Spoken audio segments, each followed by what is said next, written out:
All right, it's time for us to get started tonight. We last class started another section. It's kind of just give you an update on where we are, talking about the counsel for troubled times. Are there ever times that are not troubled? Just a question, throwing it out there. I don't have an answer necessarily for that. So we talked about mankind's ignorance, which we could talk a lot about that, I'm sure, and then the value of seriousness. And there's a time to be serious, a value of mourning, and not like in the morning, but the value of mourning. And so we'll start continuing with this section this evening, the value of patience. Now I know that all of you have patience under wraps. This is not something that we really need to study that much on, so we'll go quickly through the idea of patience. Of course, we know that's being facetious. We're always tested in our patience. But looking at the value of patience in chapter 7, verses 8 through 14, he begins to talk about, starts off this section, the end of a matter is better than its beginning. Patience of spirit is better than haughtiness of mind. And he kind of continues this idea of it's better. Remember we saw that last class. We continue in this class, it's better, these things that are better. And when the Bible talks about those kind of things, that's something we want to key in on.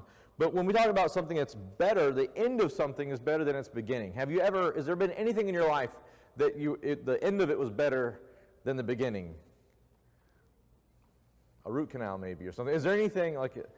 There's maybe several things that it's better once I'm finally done with that. And it's better, or something maybe you've made preparations for.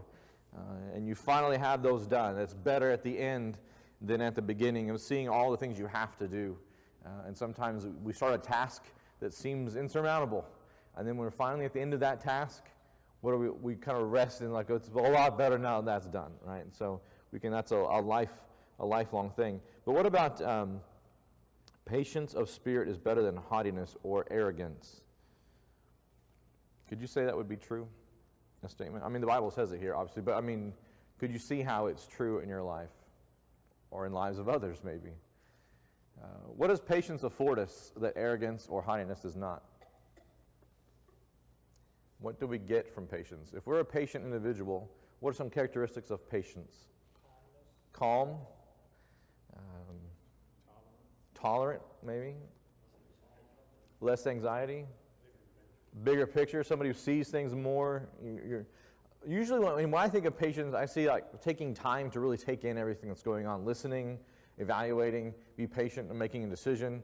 Somebody who's rash or arrogant, and they're just doing kind of flying off the handle as far as decisions they're making, and maybe not considering all things. And so when we look at those two, when we compare those two things, obviously we see that one is much better than the other. But especially when we look at verse 9, do not be eager in your heart to be angry, for anger resides in the bosom of fools, right? Do not be eager in your heart to be angry. There's times when maybe we have been angry. The anger is not the sin, is it? Is anger the sin? No, and of course, we go to that passage talking about, yes, be angry and sin not. Proverbs has a little bit about anger. Look over in Proverbs chapter 14. Proverbs chapter 14. I need to put these I was under here.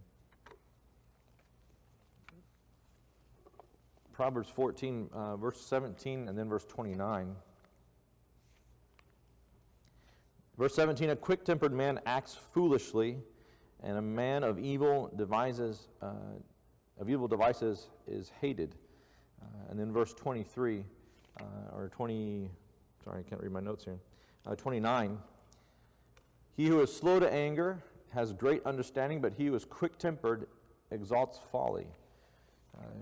We can obviously see that the benefit being slow to anger and slow to wrath, right? Having a soft answer and those kind of things. The benefit in those things. And not being eager or quick in your heart to be angry. So looking at these things, we can obviously see as far as being patient. Impatience would lead to anger. And that, of course, has never been the case ever, right? No, never. That our impatience leads to greater impatience, to greater discontent. Okay. We don't need to get into examples, right? Verse 10, impatience leads to negativity. Do not say, why is it that the former days were better than these? Has anybody ever said that?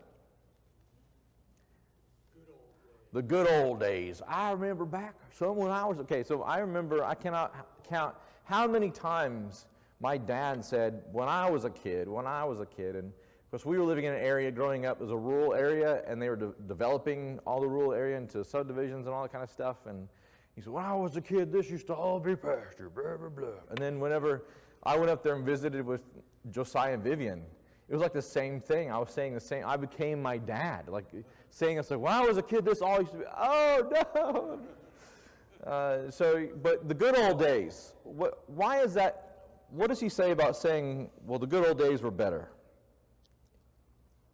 Is that a wise thing to say? Is that a wise thing to say? According to Solomon, for it is not from wisdom that you ask this. Why would we think that the good old days were so much better than today? I mean, think about modern medicine. I would rather live in a time when tapeworms were something that we ingested on purpose. The good old days. That was a diet thing back in the day. Eat a little of your kidney, not a big deal, right? Maybe it's because we have good thoughts. Yes. Yes. Could it be that maybe we, like you're saying, wrote good thoughts, rose-tinted glasses about what we used to do? And there are a lot of good things that we were used to do that we can't do anymore, right? But we do sometimes forget some things that we have now that we didn't have back then necessarily, right? And so, wisdom, and of course every age says that their childhood was the best, right? And so, wisdom doesn't necessarily say, we can look back and say there were some great things, but not necessarily it was maybe better in some areas. Yes, sir? People have a tendency to block out bad memories, just remember good things. Yes, and that's the tendency, right? We forget about all the negative things. How many of you have ever moved back to a place where you lived before and it was different than what you remembered it being? Like, I'm going to go back, it's going to be so awesome, blah, blah, blah, and you get there and it's like, oh, that's not the same as I thought it was going to be. And so that's the same thing, that same kind of concept. I'm going to go back and it's going to be just like, but time moves on. It's not always the same. Every generation thinks their music was the best, too. True. Although they're not giving us lots of good options nowadays, just saying. So, yeah. But we're not going to talk about that. We're moving on. All right. So, verse 11, impatience doesn't value wisdom. 11 and 12, for there are many words which increase, okay, that's the wrong chapter. Wisdom along with an inheritance is good and an advantage to those who see the sun. For wisdom is protection, just as money is protection. But the advantage of knowledge is that wisdom preserves the lives of its possessors. You might have a different word there for protection. What other word do you have for protection? What's that? A defense? Shade? Does anybody have the King James? So that's another word that's used there. But it's this idea, Isaiah chapter 32, verse 2, if you want to look at that. They use that concept. Isaiah, literally the word there is shade. Is literally shade. Isaiah chapter 32. Behold, the king will, beginning of verse 1, the king will reign righteously and princes will rule justly. Each will be like a refuge from the wind and a shelter from the storm, like streams of water in a dry country, like the shade of a huge rock in a parched land. And so it's that idea of shade or refuge or protection that we're talking about here between wisdom and money. And so when we look at these things, he says, wisdom along with an inheritance is great. That's a good thing. In and of itself, that's best case scenario. If you're wise and have money, that's a good thing. And then he says, an advantage to those, so those, who are the ones that see the sun? That's like fancy talk for the living, right? Because you got to be alive to see the sun. Because if you're dead, you're not really seeing anything. So for those that see the sun, wisdom is protection, just as money is protection. How is money protection?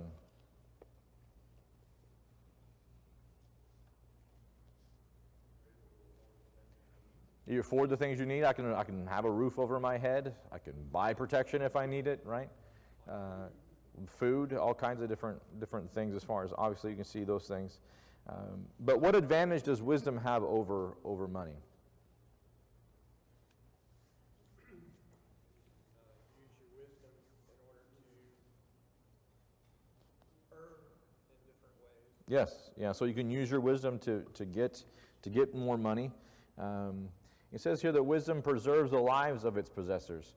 Is there any reason why money would not preserve the lives of its possessors? You can be foolish with your money. Matthew chapter 6, verse 20, what does that say about money and possessions? Matthew 6, 20.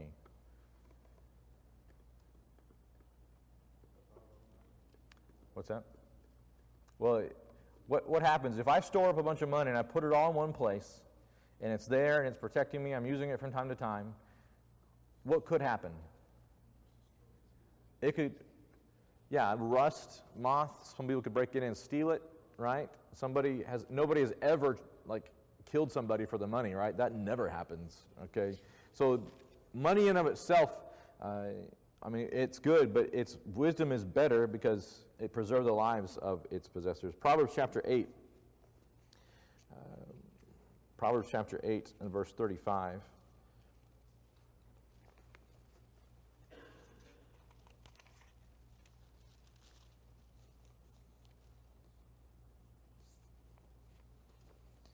And this is, who's talking here? Well, yes. Beginning in verse 32. Now therefore, O sons, listen to me, for blessed are they who keep my ways. Heed instruction and be wise, and do not neglect it. Blessed is a man who listens to me, watching daily at my gates, waiting at my doorposts. For who finds me finds life and obtains favor from the Lord. But he who sins against me injures himself. All those who hate me love death.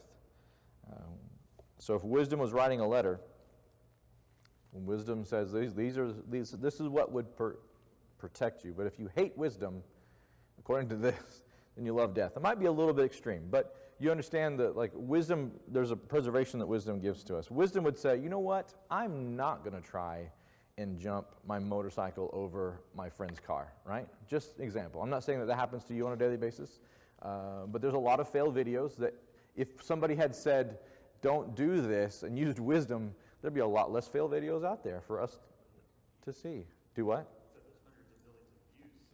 Yeah, well, that's another reason. Yes, sir.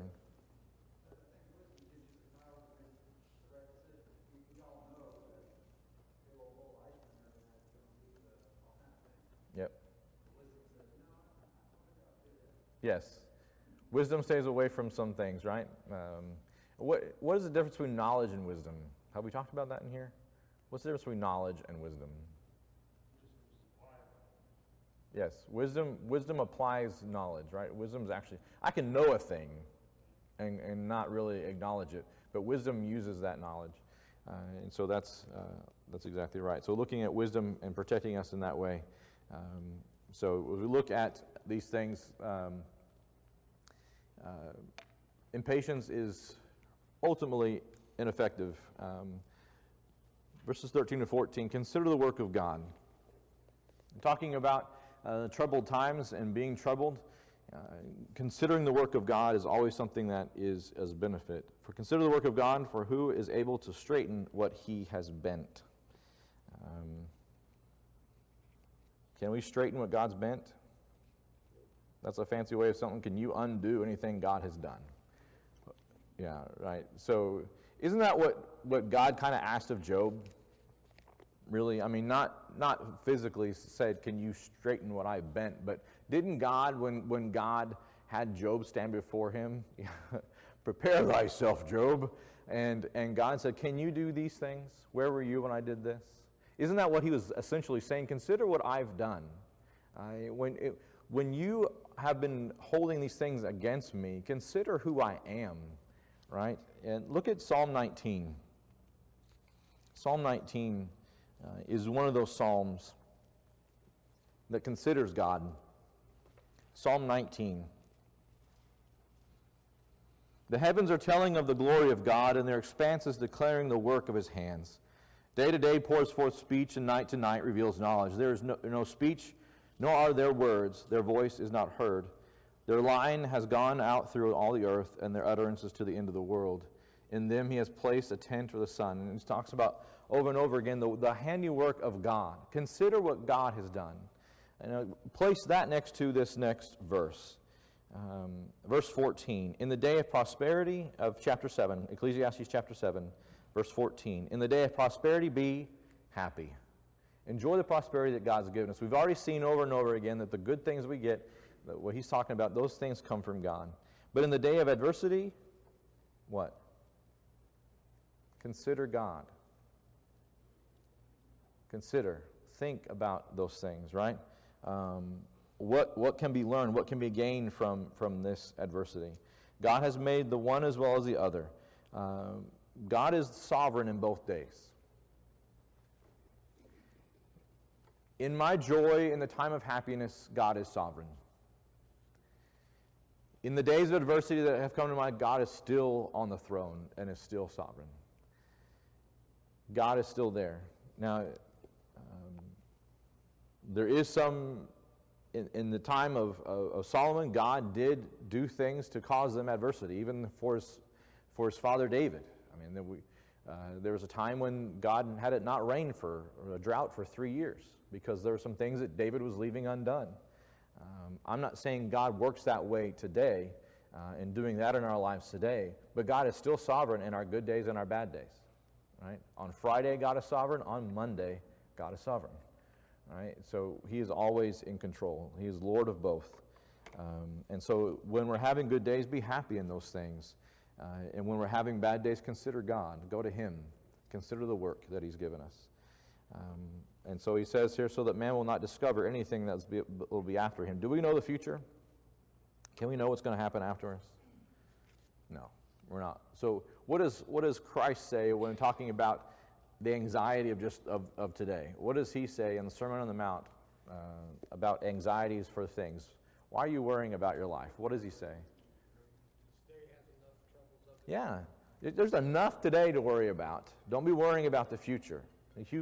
How many of you, the King James says, how many of you because of worry can add a cubit to your stature, right? I mean, can you change anything just because of worry? You might shorten your days because of worry, right? Anxiety and those kind of things. Yes, that's exactly right. If you want to write out here beside here, 1 Peter 5:7, in talking about going to God, God knows what we need before we even ask. We need to ask. We need to pray to him. We need to have that relationship with him. But he knows our need before we even ask, and he knows what's going on. And so again, relying and trusting in him, consider God and all the promises he's made. Consider God as ruler of our lives. So again, we're looking at another little section here. There we go. The value of moderation. The overly wise verse. Well, this is verse 15 and 16.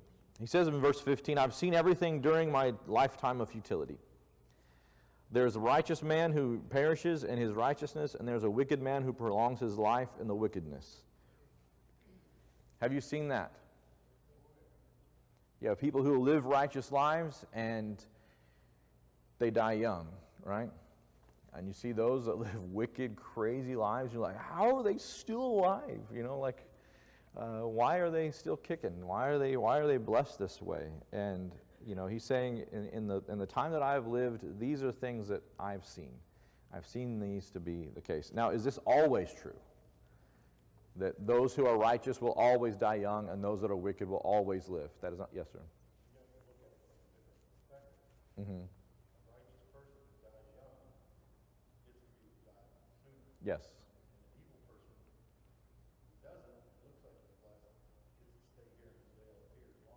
Exactly. So there is that. Did you hear that? As far as the perspective on life, that righteous person may die sooner. Like Enoch, right? He didn't die. God's like, Enoch, you're an awesome guy. Let's just come up here and be with me. Just forget the rest of this stuff. Let's just beam you up. Correct, yes. The evil person does, but, and also, could we not see the patience of God in allowing an evil person to live longer? Could we see the patience of God allowing an evil person to have time to make some changes? Yes, God is not slack concerning, he's not long-suffering toward usward, as the King James would say. Not willing that any should perish, but that all should come into righteousness. Yes, sir. There's an old saying that the good die young, lest they be corrupted, and the wicked live on that they might repent.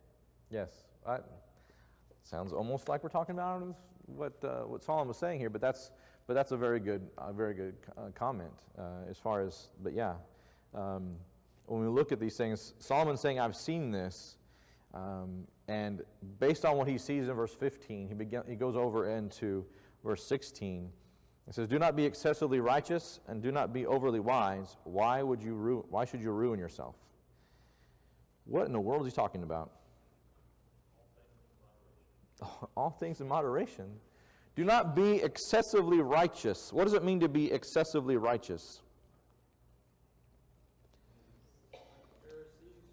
Oh, you're going to go there. That's where we're going. So Romans chapter 10. Let's start in Romans first. Romans chapter 10.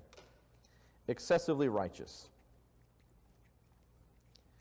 Romans chapter 10, really verses 1 through 3. And Paul obviously talking here. He says, "Brother, my heart's desire," in verse 1, Romans 10, verse 1, "my heart's desire, my prayer to God for them," talking about Israel, "is for their salvation. For I testify about them that they have a zeal for God, but not in accordance with knowledge. For not knowing about God's righteousness, they seek to establish their own. They did not subject themselves to the righteousness of God. For Christ is the end of the law, for righteousness to everyone who believes." And so verse 3 is really what I focus on. They establish their own righteousness. For not knowing about God's righteousness, they establish their own system of righteousness. So if you have that kind of in our backgrounds, and then we go to Matthew chapter 23. Matthew 23. Christ addresses these individuals with their own system of righteousness. They had all kinds of laws and things that were written, their interpretation of the law, that they held in higher regard from the actual words of the law. Matthew chapter 23, verses 3 through 5.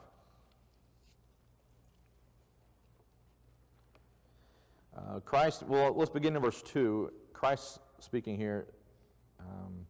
"The scribes and the Pharisees have seated themselves in the chair of Moses. Therefore, all they tell you to do, do and observe, but do not according to their deeds, for they say things and do not do them. They tie up heavy burdens and lay them on men's shoulders, but they themselves are unwilling to move them with so much as a finger, so much as a little finger." He's saying that and that's exactly what they have. They have the Torah, the writing of the law, and then they have their traditions, that is an equally large book, and their discussion on the interpretation of the law. And they hold that as in higher regard. And that's what he's talking about here, taking that book of traditions and putting it upon the shoulders of men and saying they lay this on people, but they're not even willing, they can't even with their own one finger do anything to lift that thing. And so that's what he's kind of alluding to here. He says, "But they do all their deeds," verse 5, "to be noticed by men, for they broaden their phylacteries and lengthen their tassels of their garments. They love the place of honor." He talks about, and then he talks about their character, and then goes the 8 woes, woe to you, scribes and Pharisees, and he talks about them. So we can see that excessive righteousness. Well, if this is good, then I'm going to do it all the time, right? God says, do this thing. Well, if it's good once, I can do it all the time, right? If 1 pill's great, 5 is better, right? The doctor doesn't know what he's talking about. Yes, sir.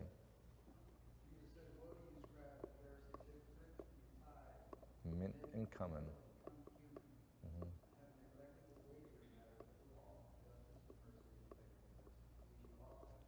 And not left. Exactly, and that was they focused on the tithe, mint, deal, and cumin, and they've forgotten the weightier things, love, and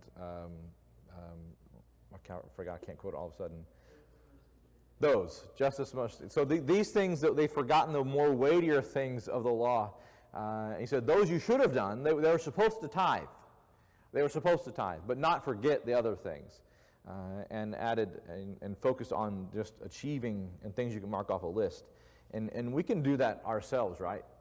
Do we ever have our own little kind of things that we do? Yes, sir. Mm-hmm.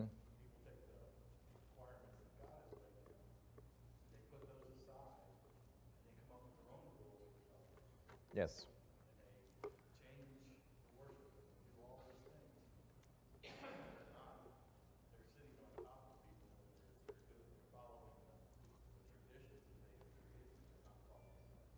Yes, and that's true of a lot of groups. That God, I see your laws there, but we'll do this over here. Right? And it's very much creating their own system of righteousness. And we need to be careful with that we're not creating something that's like on top of laying a burden on others, things that aren't really commanded. So don't be excessively righteous. Don't be overly wise. Why would you ruin yourself? Why would you do that? And then some other do nots, verse 17. Do not be excessively wicked, and do not be a fool. Why should you die before your time?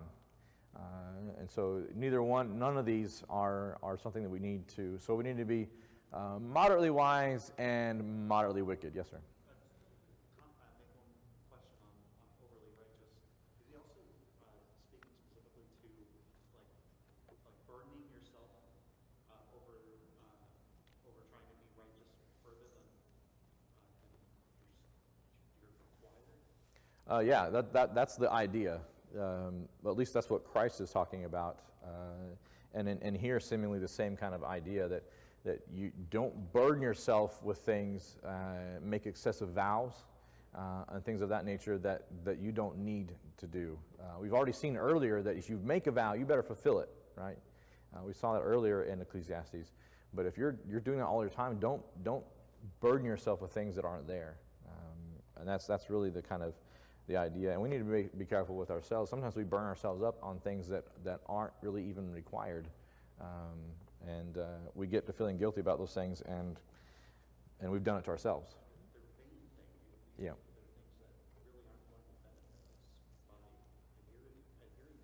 Yeah. Like Paul said to Timothy, bodily exercise profiteth little, right? And that's, I don't run. So, but no, that was a joke, obviously. If you chase me, I'll run. So, but if you look at those things, there were times, and he's really in that context more talking about the ascetic kind of deprive your body of physical things, and then that way you'll be more righteous, and that's not the case. Paul's saying that's not going to, starving your physical body, while you need to make sure you're in control, that is not going to get you a higher plane of consciousness, right? You'll just be cranky all the time. So don't do that. And so again, as we look at these things, he's saying don't do these things. Don't be excessive in any of these things. And it's good, verse 18, he said, it's good that you grasp one thing and also not let go of the other. For the one who fears God comes from both of them. So this escaping from both extremes, right? Getting rid of both extremes, understanding both. 19 through 22, the value of self-restraint. As we talk about wisdom, of course, that's going to come up. And we look at restraint in regard to sin. Verse 19, wisdom strengthens a wise man more than 10 rulers or mighty people who are in a walled city, is the idea. So wisdom is greater strength than 10 mighty people in a city. And so he says, indeed, there is not a righteous man on earth who continually does good and who never sins. Where do we read that in the New Testament? Yeah, exactly, right? Romans 3:10 and verse 23, for all have sinned. And so as we look at those things, in the same idea that none of us are perfect, right? And he's saying that none of us are perfect. But wisdom is going to help us more than physical might. And so we look at these things regarding sin. Restraint regarding criticism. Also, do not take seriously all the words which are spoken, so that you will not hear your servant cursing you. For you have also realized that you likewise have many times cursed others. What in the world is happening here? Who was the critic that everybody loved to hate, like in the early thousands, or early aughts, in the early 2000s? American Idol. Simon, right? He was the one that everybody loved to hate, that critic. Could we be sensitive, overly sensitive to criticism? Well, they didn't say it right. If they had said it differently, I would have accepted it differently, right? We can be highly critical of criticism. But if we keep things in perspective, one, if we're in a healthy place emotionally, I'm probably going to be able to take criticism better than somebody who's not in a healthy place emotionally. And we know what we're talking about, right? There's people who can take criticism and those who can't. But something that keeps things in perspective, have we ever been critical of anybody? Unjustly, maybe? No. Even overly critical? So what Solomon was saying says, yeah, people are going to be critical of you, but just remember, you've done it too, right? You've done that too. So what goes around comes around, sort of what's being said here, right? And so we need to be realistic about criticism, you know, and a word about criticism, we need to make sure that criticism is done to help and not to hurt, right? Because what do we do sometimes? We'll say, well, bless their heart, and we'll start talking about them, right, and be overly critical, and then because I said that, it's all right. It's sanctioned by God. I can say whatever I was going to say. But it was more just to talk about that individual than it was to be constructive and help that individual. And so there's lots of lessons out there about what we're trying to do with with criticism, but also understand that we've been critical of others. So when people are critical of us, it's like, well, it's my turn, right? If I'm emotionally healthy, if I'm in a healthy place, I can take criticism and it's like, yep, I made a mistake. I messed up. Or they just see it from a different perspective. They don't know all the information, right? Monday morning quarterbacks, are they critical? Yeah. Or what's the day after golf? I don't know. But anyway, after any sporting event, people can be critical of what happened in a matter of seconds, and you had to make a decision. And then after they have time to analyze it, they can say, "Well, you should have done this, right?" And so we can operate from a standpoint. Well, I had to make that decision in a blink of an eye. And so you understand what I'm saying? We can be wise in receiving criticism. Maybe talked about that too much. So the value of wisdom. I tested all this with wisdom, talking about what we talked about before. When he's saying all this, verse 23, I tested all this with wisdom, and I said, I will be wise, but it was far from me. I didn't quite achieve what I wanted to achieve. Verse 24, what has been is remote and exceedingly mysterious. And the actual wording here in verse 24, what word do you guys have for mysterious? Yeah, it's actually deep, deep is the actual translation there, the literal translation. What has been is remote and is deep, deep. Who can discover it? Is how that actually reads. We're not singing that song, okay? So that's what he's getting at. He said, I directed my mind to know and investigate. I'm looking into things. Here's an investigation. To seek wisdom and an explanation. To know the evil of folly and the foolishness of madness. All right? That's what I sought to see.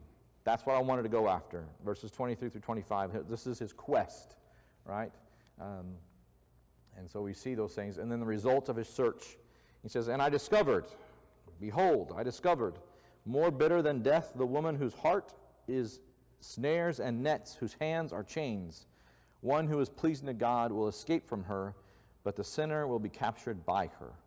Now, this is not a blanket statement about all females. There's some debate on whether or not he's even talking about females. He could be talking about the woman of folly. In Proverbs chapter 13 or 9, Proverbs 9:13, he actually uses the embodiment of a woman, like a woman talking about folly, just silliness.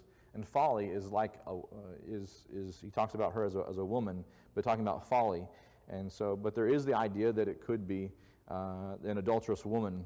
And the Proverbs talks a lot about adulterous women. If you want just expose on adulterous women, go to Proverbs chapter 5 through Proverbs chapter 7, and that's all you need to know about adulterous women. And you will not even look at adulterous women anymore if if you were looking, which you shouldn't have been. So, but Proverbs chapter 5 and chapter 7 specifically goes into the pitfalls of that type of individual. And so, anyway, there's a lot there. But what's interesting, he says, whose heart is snares and nets, and whose hands are chains. Don't get close, right? Don't grapple with her. Don't get in close. She'll get you. So, and then the disappointment of his search. He says, behold, I've discovered this, says the preacher, adding one thing to another, and to find an explanation, which I am still seeking, but have not found. I have found one man among 1,000, but I have not found a woman among all these. Behold, I have found only this, that God made men upright, but they have sought out many devices. Now, when he talks about I found one man among 1,000 and none among the women, he's saying maybe that's his commentary on the morality of the day. From reading Proverbs and that kind of stuff, it may not have been a very moral time frame, but that's his perspective. But what I really want to focus on here is, he said, I'm still looking into this, but verse 29, behold, I have found only this, that God made men upright, but they have sought out many devices. Has that ever changed? What's interesting is, like, when we read the Proverbs, when we read Ecclesiastes, and we read their wisdom literature, these are things that are always true. It's like it doesn't get outdated. Right? We're talking about human nature. These things are not outdated. God has always made us upright. He has always put eternity in our hearts. He's always made us in His image. We are made in that way. But what do? We seek after other devices, things that shine and glimmer, right, and would take us away from God. We seek after those things. And there are people who devise many wicked things. It's like, you know, I'm not getting into examples, but you understand what I'm saying. You hear about things, you're like, wow, I would not even think that would be something you could do. I'm sure the firemen have seen things that, like, I did not know you could do that, right? They were seeking out wicked devices. So there are things that people do that are seeking after wickedness. But God said, I made you to be good. I made you to be good. But you, where's the responsibility in that? God. It's on ours, right? God made us good. He made everything perfect. And we tend to mess it up. Yes, sir? I wrote in the word for upright as being innocent. Yes. I'll understand it a little better. Mm-hmm. It's innocent, but we chase after these things and become evil. Yes. And God, there is an innocence that God sows in us as children, and hopefully, as we raise children, we're cultivating that innocence and helping them grow in that as much as we can, guarding them. But people seek out wicked devices. Any other comments about this before we close chapter 7? All right. Thank you very much for your time tonight. I appreciate it.